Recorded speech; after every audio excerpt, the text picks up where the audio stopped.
Hey folks, we are back. I watched this movie yesterday and I just finished typing up the review. I had this movie on the shelf for well over a year.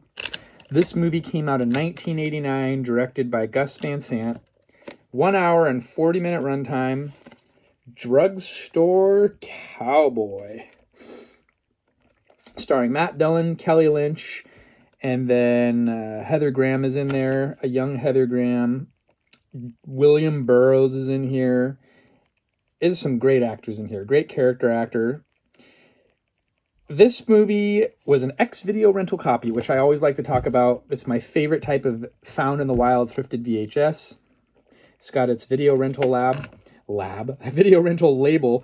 This place was originally owned by a company called Unita Pizza and Video. If that's not a shirt, I don't know what is. I'll have to look it up. And of course, it wouldn't be an X-Video rental copy unless...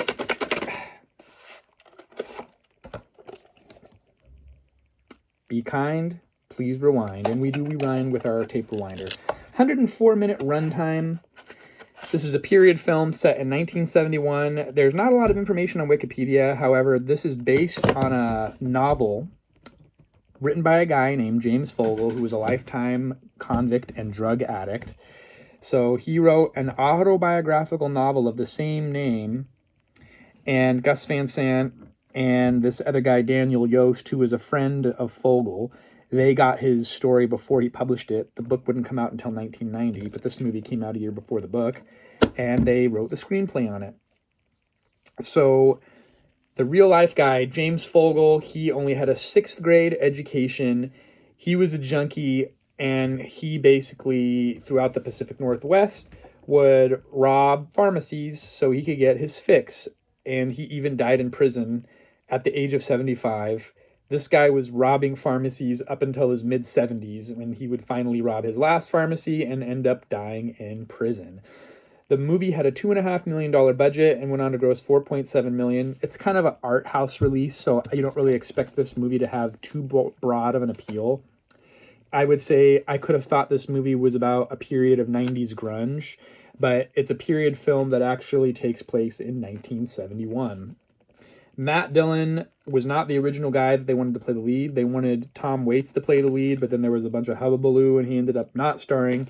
Matt Dillon did a great job, and it's basically, he plays this guy, Bob Hughes, and him and his crew, his wife's played by Kelly Lynch, they go around robbing pharmacies, and the police are always hot on his tail. And it's kind of, there's like morality play too, like, is he want to get straight and get clean and not do drugs anymore? But it was a very authentic film. The costumes were right, the cars were right, the whole vibe felt very authentic to the time. Even the television sets, I love it when they get the electronics of the era correct in a movie like this. So again, this was on a lot of people's top 10 list at the time, and it truly is a gem. I love Gus Van Sant. You know, you think of Finding Forrester, you think of probably one of his most well-known films he directed for Matt Damon and Ben Affleck. He directed Good Will Hunting, Your Own Private Idaho, stuff like that. So he's a great director, great at kind of laying out a story and drawing you in. Rotten Tomatoes, 97%. Absolutely. I'm 5 out of 5 on this movie. IMDb, 7.3 out of 10. It was just, I don't know why it didn't do more. It's not a very positive movie. It's kind of a bleak movie, so maybe that's kind of why it just only did basically double what it cost to make. It was filmed on location throughout Portland, Oregon. Various pharmacies throughout the area. Cool little seedy motor inns that just, you don't see that type of thing anymore. It's just a slice of life at a different place of time.